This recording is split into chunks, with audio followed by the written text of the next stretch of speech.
and this was my job, man. It was my spot. So when Bill made the decision that he was gonna stick with Tom, I wasn't very happy about it.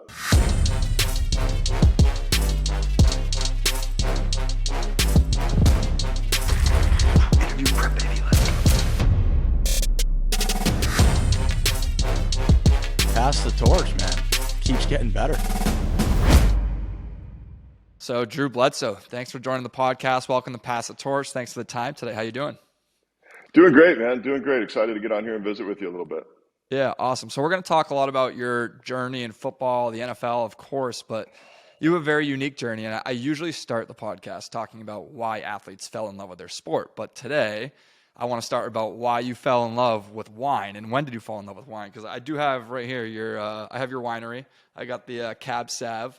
I know it's only 9:30 out in Washington, but I won't make you pour a glass, but I'll pour a glass. But yeah, so how'd you get into the wine business? There were a couple of kind of cool things that happened. Number one, the obvious one, like wine. My wife and I really like wine. While we were out in New England playing for the Patriots, there were a lot of guys on the team that started to get into wine around the same time. And so they would come over to the house and I would just tell them, hey, just bring a bottle of red wine. So for fun, we would sit around at the house, we'd put all the wine in paper bags and we would do blind wine tastings where you just simply vote for the one you like the best. Well, my little hometown, Walla Walla, Washington, this tiny little town in southeastern Washington, while I was playing, had become this one of the great wine grape growing regions of the world. So when we did these blind tastings with all these guys. I would always put something from Walla Walla in the lineup against these fancy, expensive wines from Napa and from Bordeaux. And every time we did that, the Walla Walla wine would win, right? So all of a sudden, I'm looking at it like, man, I like wine. And my hometown where I grew up is actually kicking ass on these big boys from California and France. And so that's sort of when the light bulb went off that maybe after the football thing was over, could come back home to Walla Walla and start a wine business, but really with the intent of making wines that would compete on a world stage. I mean, that competitive thing never really goes away, right? I was going to And say. so we really wanted to try to make wines that would compete against the very best in the world. My last year in ball was '06, and we launched Doubleback, our first winery. We launched that in 2007. Got it. Yeah, you talked about that competitive piece with an athlete, so that's obviously helped you in the world of business. But how has the differences been with like wine business versus football? Like, what's been your biggest struggle? Well, the biggest difference, honestly, is how long everything takes. In football, if I made a decision, I knew instantly whether that was a good decision or a bad decision, right? If my guy catches the ball, it's a good decision. If their guy catches the ball, bad decision, right? In wine, sometimes it can be up to a decade before you know the full implications of a decision you make. Because you plant a vineyard, it's 3 years before you have any fruit. 7 years before that vineyard is technically mature, and then you got to be in the barrel for a couple of years and the bottle for a little bit. So it just takes a long damn time. But outside of that, the similarities are everywhere. The things that allow a football team to be successful are the same things that allow a business to be successful. You need a great team, and you got to have the right players in the right positions. You've got to have great leadership. You've got to have we're continuously planning, just like in football. You'd spend all offseason planning and trying to put the right pieces in place. And then you game planning for a particular game and a particular opponent. And then you have to go execute with precision. But even with that, you go into a game and something changes, whether, your best player sprains an ankle or you've got weather to deal with, or they play a different defense than you thought they were going to play. And so then you have to be able to adapt on the fly and respond to adversity, pretty continuously, whether it's football or business. So the parallels are everywhere. And we've really embraced that as a business. All of those same tenets we've embraced as a business. I think that's why you so often see nowadays athletes getting hired in these big positions in corporations, because there's so many parallels between sports and life, and you see that competitive edge and people want to win. So there's a lot of good carryover. And so do you have a favorite blend? So I'm going to try unbiased. I'll give you a rating 1 through 10 on what I think of the Cab Sav. But what's your favorite blend? the stock answer, the standard answer that they give you is like, well, I have 4 kids, and if you ask me which one's my favorite, I'm not going to tell you which one's my favorite. Yeah. Is the sort of the standard answer, Right. but with wine, the Cabernet blends that we make, those are still my favorites. The one that you're sipping on, the Bledsoe family Cabernet, that's sort of an appreciation of the Walla Walla Valley where I grew up. So it's a lot of different vineyards, some that we own, some that we buy fruit from, that we put together as a blend every year. And then Doubleback, which was our first one, that was our first child, if you will. That one is focused specifically on our own estate vineyards, just our own vineyards. So I don't know. I think our Doubleback Estate Reserve every year is the one that gets the first pick of everything from our estate vineyards. And that one's a truly special wine, but we just don't make very much of it. It's only about we only make a few hundred cases every year. Well, I can hear the passion in your voice and in the business. So congrats on all the success. Very good tasting wine. I got to have a full bottle to give the full review, but I'm going to go with an 8-9. There you go. It'll show itself more over the next hour or so. As a matter of fact, I know you opened it early in the day. Don't drink the whole thing during our podcast. Well, maybe do, but you just have to open another one. But things will start to get pretty interesting. But by dinner time tonight, it'll really start to show. It needs a few hours to open up. Beautiful. I'll set it aside for dinner. No, so awesome. So before getting into your football career, one other question that you've done after your football career. So you started a podcast in 2020, and I was doing some research on you, and the podcast came up. There was about 8 episodes, and it looked like it died after that.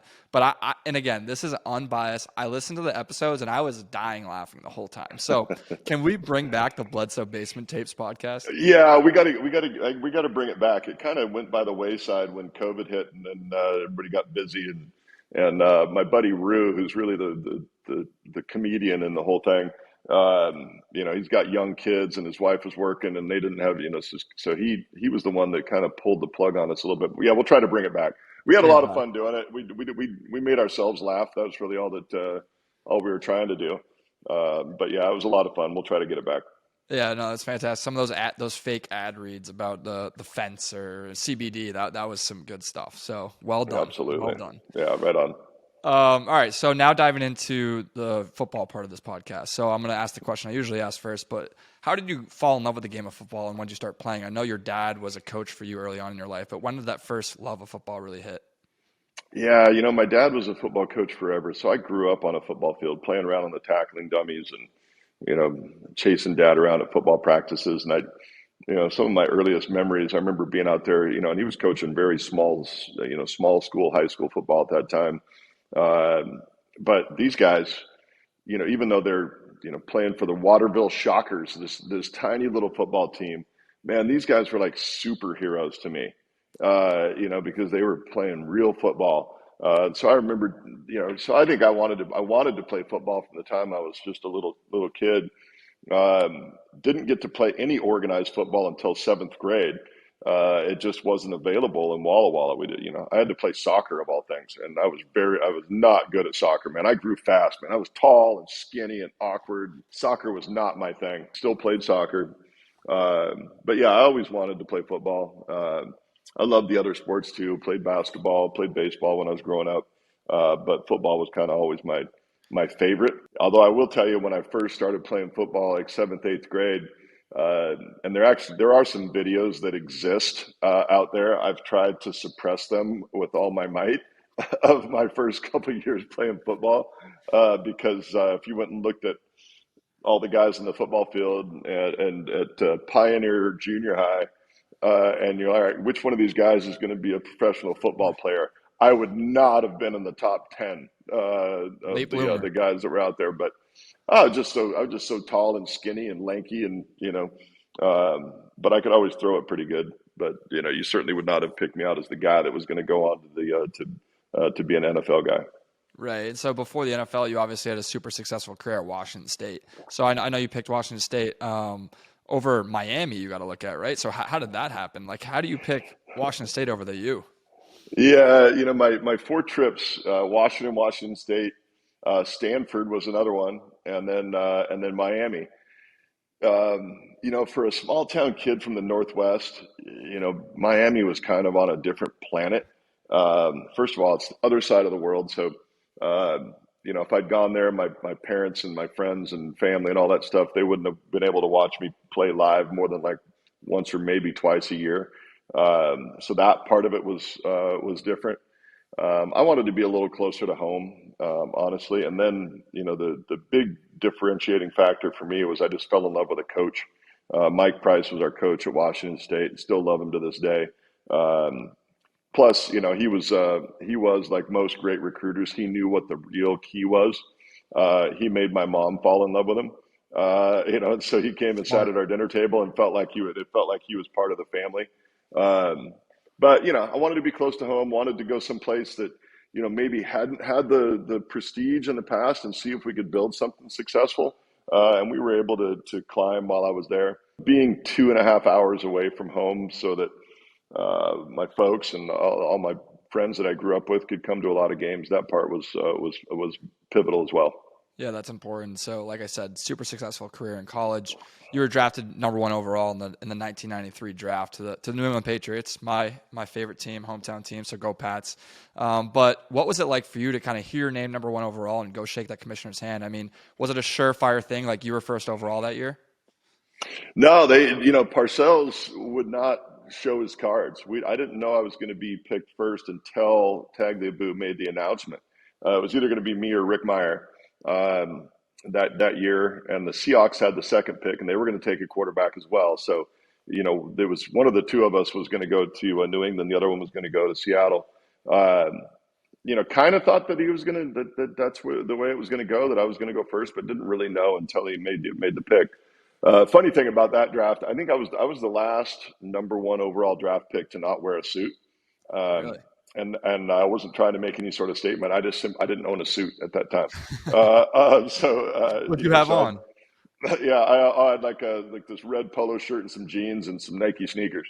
There you go. Um, uh, but the funny part was we were sitting backstage at the Times Square, kind of back in the green room, which that trip was the first trip that my mom and dad and my brother and I all went on an airplane together. Like we went on vacations growing up, but my parents were school teachers. Our vacations were in a station wagon, not on airplanes. So we flew back to New York City, and we're walking around Times Square, and we got in middle of the night, which was kind of funny. It's like, I told people it was like the Waltons go to New York. You're walking around looking at the big buildings, and little did we know we were about to be mugged, but we survived it. When Tagliabue comes up on stage, he says, the first pick in the 1993 NFL draft, Patriots select Drew Bledsoe from Washington State University. I got up, and my mom was kind of trying to figure out what happened, and my dad was trying to get the video camera off of his hand. And so I turned around. I ended up hugging my agent. Ended up hugging Lee Steinberg because mom and dad couldn't get to me. But it was a whirlwind, man. And I tell people all the time, if you're at recess when you're a little kid and you get picked first, that's kind of cool, right? Getting picked first overall in the NFL draft, man, that was a pretty cool moment. The downside is, and I saw there was somebody that did something, some little blurb on social media the other day or something like that. He was talking about, yeah, the draft's kind of interesting because every year, if you're the best player, you go to the worst team, right? And he goes, can you imagine if that happened in, like, if you're a lawyer and you graduate first from Yep. Harvard Law School and you get to go to the worst law firm in America, it'd be just kind of funny. But that was also, I knew it was going to be a challenge, and then I had to deal with Parcells, which that's always a real treat when you're 21. But the cool thing about being a part of those teams, though, we were a young team. We had terrible facilities, probably the worst facilities in the NFL. So we were just this perennial underdog forever. But we really embraced that as a challenge to see if we could change the culture and turn it into a winning culture. So second year we made the playoffs. Fourth year we made it to the Super Bowl, and then obviously after I got hurt, the organization went on to be the dynasty of the modern era. But that change in culture, those teams that I was blessed to be a part of were the teams that really changed that from a losing culture to a winning culture, and then it went onward and upward from there. Yeah, absolutely. You said it right. Like, there's a reason the New England Patriots had the first overall pick in that '93 draft. It's because they were shit. And so you Yeah. get there and you come in as QB1 right away, and that must be super challenging right off the bat. But like you said it right. Like, you turn the team around, you turn the franchise around. You guys go to the Super Bowl in '96. So what was it like? What was the key ingredient to that turnaround? Like, was it the confidence? Like, what made you guys successful in that third year? Well, it was. I mean, it was everything. I mean, the winning a football game in the NFL is really hard. And the difference between the best team and the worst team in the NFL is not that big a spread. I mean, people look at it and you're like, oh, these teams, or I guess there's 17 games now. A team goes like 14-3. Well, you go back and look at the 14 games they won, and most of those games are won by a single score. So the difference between the best and the worst in the NFL is not that big, and so getting over that hump. One of the biggest things that everybody had to understand collectively is that there are no small details. Everything matters, and a lot of times, it's hidden things that the fans are not going to see at the end. It's one block. It's one extra step on a route. It's one broken tackle. It's that swings a game from a loss to a win, or the other way.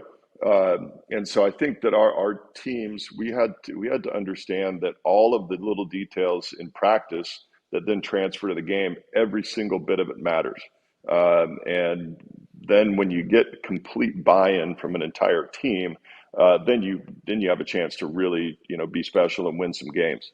So it was a cultural shift for the team and a belief that we could win. And then it was everybody raising their expectations, where we expected to win going into games rather than the opposite. Rather than waiting for something bad to happen, we expected to win, and we were going to find whatever we had to do to get that done. Yeah, that's awesome. And so obviously everyone in the media and fans today want to attribute the Patriots' last 25 years of dominance to Tom Brady. And I love Tom Brady. I'm sure you love Tom Brady as Sure. well. But like, I think the first few years when you were in quarterback in position, starting there, coming out of the draft, and like some of those other core guys around like Willie McGinnis, things like that, was really what kind of set the Patriots franchise on fire to set them up for success. Would you say that's about right? Yeah, I think that's the case. And then there was a culture where people expected to win, and you had some really really strong personalities, on some of those teams early in the early part of that dynasty. You talk about Brewski, you talk about Vrabel, you talk about Lawyer Malloy, you talk about Ty Law, you talk about Willie. Obviously, you mentioned Ted Johnson. Especially on the defensive side of the ball, man. There were some strong Some personalities that dogs. really raised the level of expectation, and it permeated through everything that they did.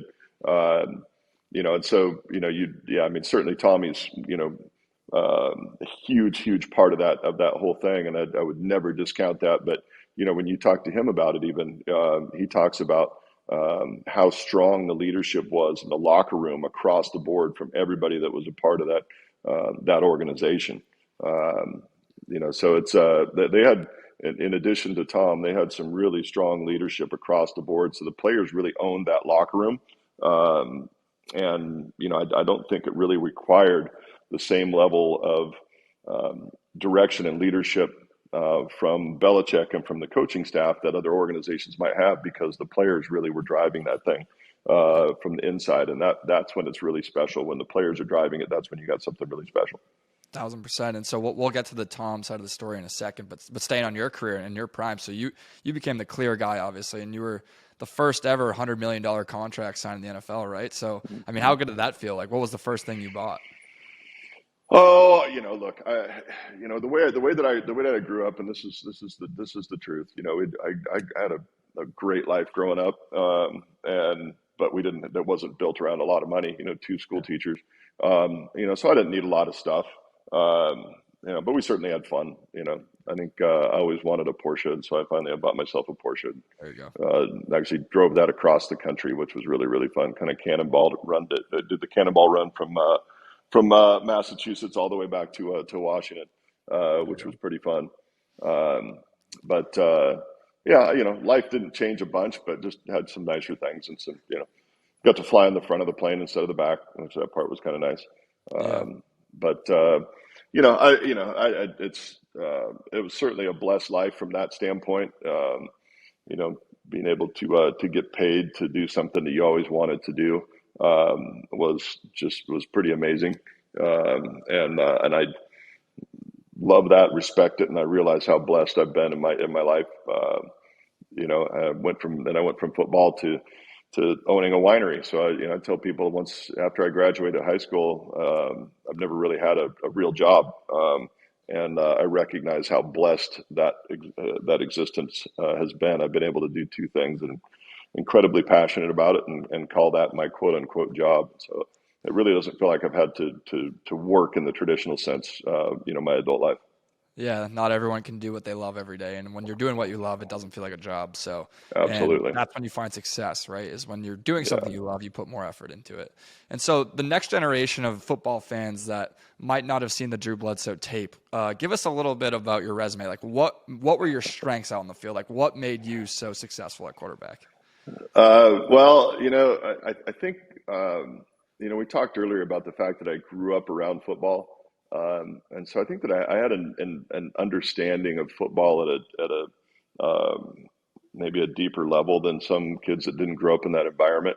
I kind of, even before I was able to play organized football, I got to go to practice, and every once in a while, Dad would throw me into practice and throw me in the huddle with some of these guys that were my heroes at the time. And so I got to kind of see what that looked like, even before I was playing organized football. And so I think I had pretty good anticipation because of that. And then I was gifted to be able to work the ball downfield, which that can be a blessing and a curse. Sometimes having a big arm can get you in trouble because you can learn to rely on it a little bit too much, or you think you can make a throw that maybe is ill advised because it's possible. So sometimes you want to try to make that throw instead of taking the check down. So I think I got better at that over the course of my career, taking the easy stuff. And then I had pretty good work ethic. Early on, especially. I mean, I was 21 when I stepped into the huddle with a bunch of grown men, and I knew at that point I didn't have the credibility at that point to lead vocally. So the only way that I could lead at that point was to show up and do the work and keep my mouth shut. And then over the course of time, then I found my voice a little bit when I felt like I deserved to do that. But I always tried to make sure that I was doing the work first. Made sure that guys saw my car in the parking lot when I got there. Yep. I was never the last one in the parking lot for sure. Yeah, you young kids out there listening, go YouTube Drew Bledsoe, and you'll see what a gunslinger looks like. There you go. So we'll get into the Tom Brady part of the story. And so obviously a lot of people, when they talk about your journey in football, like it associates with Tom Brady and what happened. So Mm-hmm. obviously they draft a young kid from Michigan. We all know the story in 2000. And then the big hit with you and the Jets happens in 2001. And then Tom comes in and takes over the saddle and didn't really look back. But I guess before the hit and before Tom taking over, like when Tom got there, did you consider yourself a good teacher to the younger guys on the team, especially in the quarterback room? Yeah, I was always a pretty open book, and the honest truth is I didn't view Tom or any of these guys as a threat. It was my job, and I was the guy, and Tom was this skinny kid out of Michigan. I felt like he was going to be a guy that was going to be around the league for a long time because he had hard worker, he's a great locker room guy, everybody loved him. But I didn't really think he was going to be a starter in the NFL. But he had a different view of that, obviously. But when he came in, he was a guy that was just going to grind it to death, and I think guys saw that.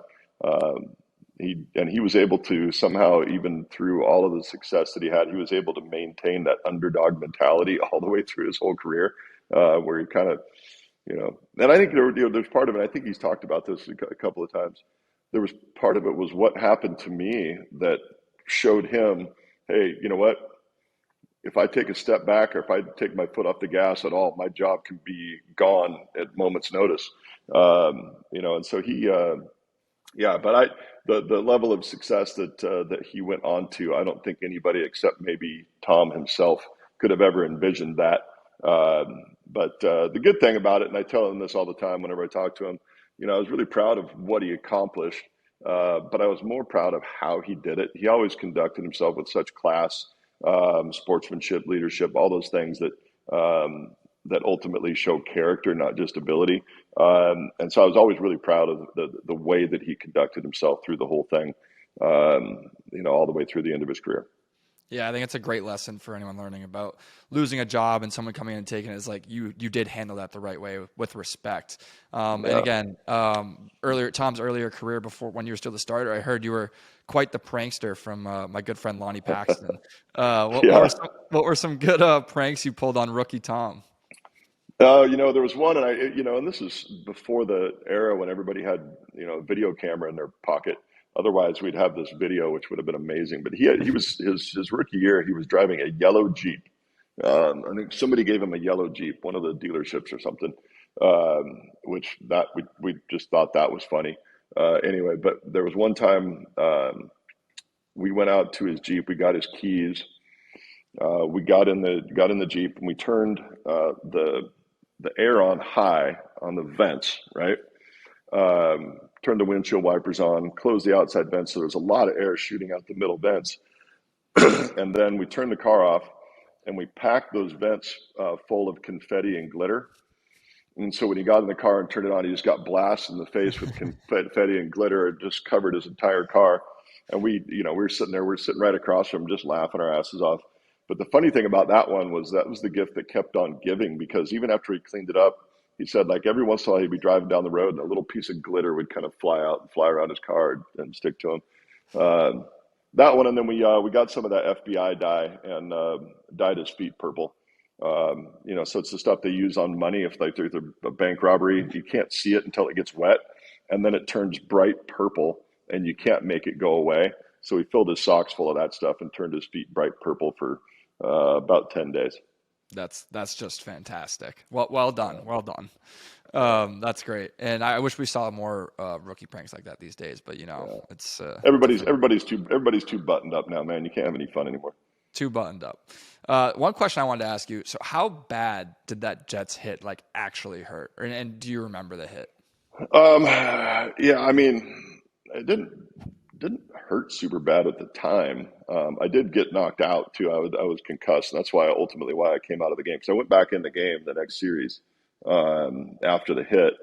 But when I went back on the field, I was concussed enough that I couldn't remember my plays. I knew there was a check with me. I had to go right or left. I knew I needed to go left, but I couldn't think of the word. So I turned around to Mark Edwards and said, "Hey, Mark, how do I go left?" He goes, "Say odd." So I said, odd, odd. And we ran left. And then between Mark and Damon Hewitt, they came to the sidelines and they just said, "I don't think he's right. I think he's out of it." And that's when Tom came in and I went out of the game.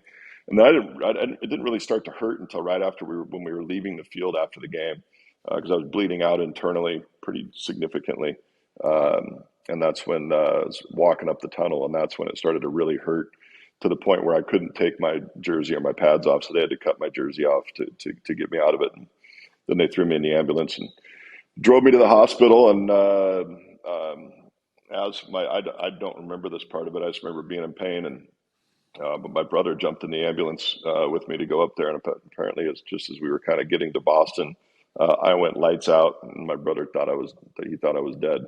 Jeez. So then I woke up much later, and eventually it started to resolve itself. But big, a lot of credit to a lot of medical people on that front, because there were a few decisions that they made that were pretty important. One was obviously not to let me go home, because I was just going to try to go home and sleep it off. But the other one was, I guess, two different times I met the criteria where they were supposed to open my chest up to go in and find where I was bleeding, and they chose not to do that.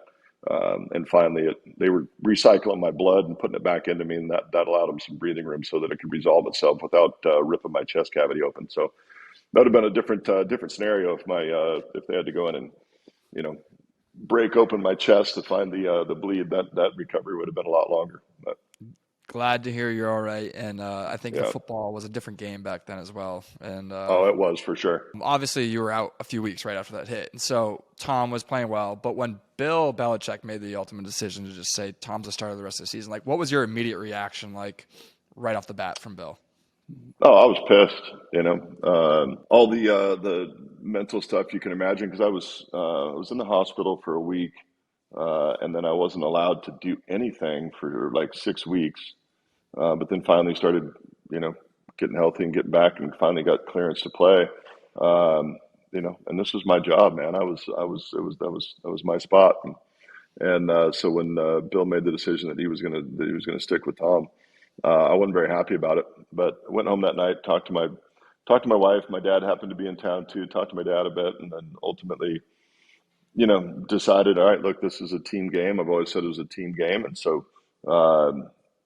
The right thing to do now is whether I'd agree with the decision or don't, is to show up and go to work and support the team and support the guy that's playing and do right, putting the team first rather than self first. And um, you know it wasn't easy. I wasn't really cut out to be the guy that was standing on the sidelines while somebody else was playing.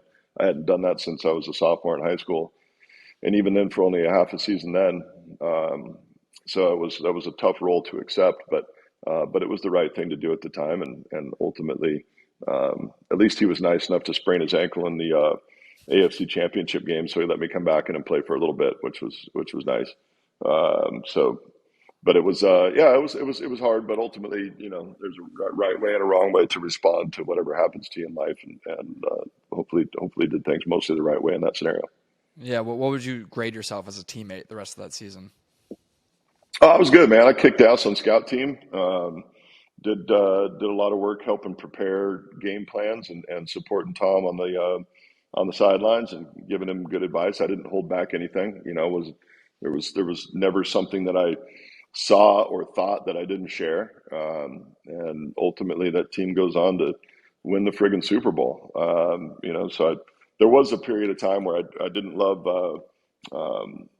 Wearing that Super Bowl ring because it brought back some bad memories. But every now and then, I'll get that out and throw it on. So I'm proud of how that all worked out. Super proud of the team. But there's no question, it was definitely bittersweet.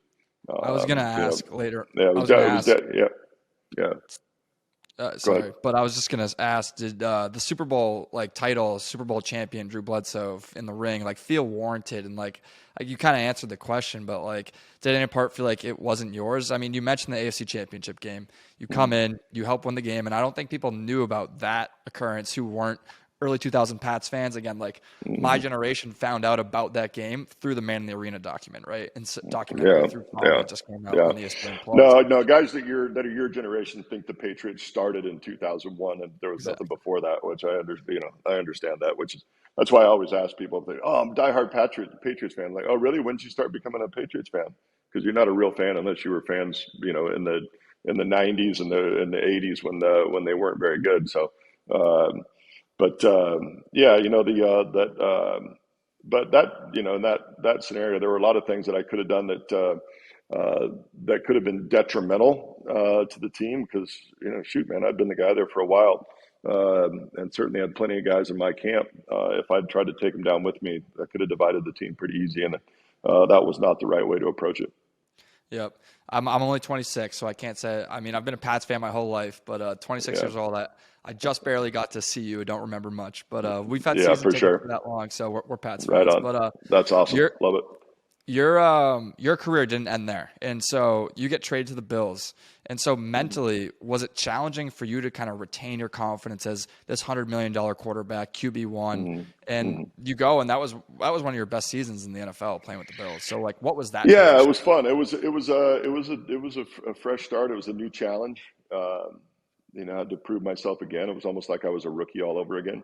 And we were kind of lighting the world on fire offensively. We had some key injuries, unfortunately, that late in the season that hampered us. But yeah, it was cool to go to a new spot and face a new challenge. And it was cool playing in Buffalo too, man. That's like playing pro ball in a college town. Uh, they're diehard fans. The weather's super atrocious. Everybody knows that. But yeah, I get Looks to have like what three it does seasons in behind you right Buffalo. now. Yeah, exactly. Only it was a lot windier in Buffalo. Uh, the and then I got to play with the Cowboys for a couple of years, which playing quarterback for the Cowboys is kind of like pitching for the Yankees. Like people either love you or hate you, but everybody's got an opinion. So it was cool to face that challenge as well. So it was a cool ride. Obviously, would love to have seen the ball bounce the right way a few more times and have a few more rings, but ultimately, man, it was a hell of a ride, and I loved every bit of it. I really did, man. It was even the challenging pieces of it. When you have to face a challenge with the whole world watching and see how you can step up, that part was really, really cool, and I really enjoyed every last aspect of it. It was an amazing ride. Yeah, fantastic ride. And so you finished in the top 10 in a lot of passing categories when you retired from the NFL after your time with the Cowboys. But I guess just looking back on it all and throughout your NFL career, like what are you most proud about your NFL career? I think a couple things. One is I think that I was always a good teammate. I think I was a good leader for our teams. Um, I'm still great friends with guys from all the different teams and all the different eras, which that part's pretty cool. Um, and then I also think, man, I showed up and gave it what I had every single game. And when people ask me, I am proud that I never stayed down on the field. Even the times that I ultimately had to come out of games, I always stayed on the field until afterwards. Even though the one when Mo Lewis got me and Tommy came in, I went back into that game. When I separated my shoulder in San Francisco, I finished that game, and they didn't sit me down until the next week. But I think that was, those two things I'm pretty proud of. I think a lot of times, now. Um, and this is not universal, but there are a lot of guys if they have an injury, but they could still play, they'll sit down, so they're not going to play unless they're at their best. And it was sort of a different time where guys just played. You played through stuff. When if you were hurt, if you could go, you'd still go. And I think that's changed over time, where guys get advised to sit down if they're not 100%. And that was not what we did back then. There's a difference between being hurt and being injured, and I Yeah. think they don't build them like you anymore, Drew. It's a different time. Yeah. Well, and plus they don't get to hit them anymore, man.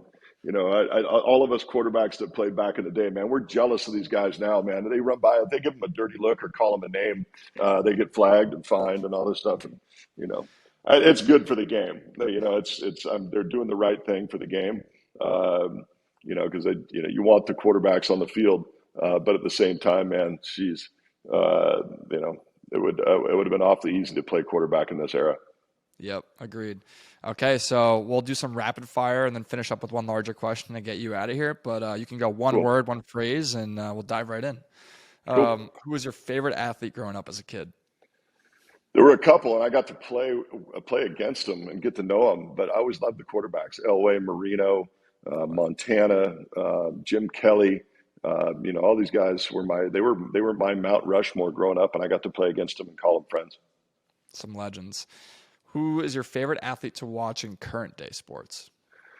Current day sports, again, I'm still a fan of the quarterbacks. I love Patrick Mahomes. I love Josh Allen.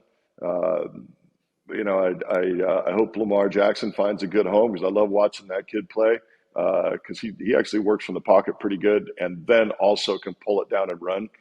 So he's a really dangerous dude to watch. So I'm still a fan of the quarterbacks. Yep, hearing some rumors, Lamar to the Pats. I'd love to see it. That'd be interesting. It would. Favorite music artist? Prince. Prince. Um, Okay, yeah, that's a it's new one on the podcast. also my biggest concert regret. I never got to see him play live. I could have gone to see him in Portland, Oregon, but I got the dates wrong and thought I had a conflict. And he played this late show with only about 500 people and played all of his old stuff. But yeah, get into Prince, man. I'm telling you, he's a musical genius, and all the musical artists that I know, he's an artist's artist. They all respect the heck out of him. I'll check him out. He had an epic Super Bowl halftime performance, probably a For decade sure. ago now, but For sure. maybe more than that. And I was listening to your Bledsoe tapes podcast, which we need to bring back. But Yeah. you were talking about your favorite concert being Metallica, right? That was a great one. That was a great one in Providence, Rhode Island. I flew in from a golf deal and I was wearing this, and just wearing a suit and I was all buttoned up. So I throw on a black t-shirt and Todd Rucci looks over at me and goes, that doesn't work. And he ripped the sleeves off my black t-shirt. We went to Metallica and we had a ball. That's epic. Okay, a couple more here. What's your biggest fear? Snakes. I hate snakes. Me too. That's always my answer. Fuck Yeah. snakes. Yeah. Best word or one word that best describes you. Oh man. You'd have to ask my wife and she'd come up with some real good ones. I don't know. Tough. Somebody asked me what's allowed me to have some success in business. I think the biggest thing. I think I'm a good listener. I'm actually a pretty active listener, so I'll go with that one. That's important.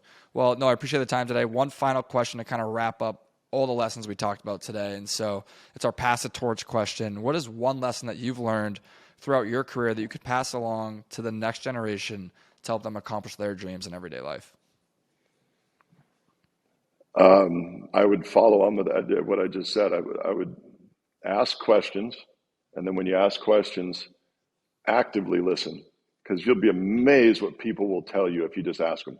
You just ask them, all right, hey, how should I do this? And they'll tell you the friggin' answer. Find people that are smarter than you, people that have been there, done that. Ask them questions and listen to them, and they'll give you the answers to the test. I love it. I love it. Well, Drew, thank you for the time again today. Yeah. Congrats on a hell of a football career. Good luck with the wine business. I'm loving what I'm drinking right now, so I'm going to go get a bunch more bottles. But thank you, man. There you go. Right on, Danny. Good talking to you, buddy. Hope you guys enjoyed the show. Please subscribe to our YouTube channel if you enjoyed the content. There's plenty more Pass the Torch episodes, along with other podcasts we got going on and video series we do. So subscribe, and we'll see you later.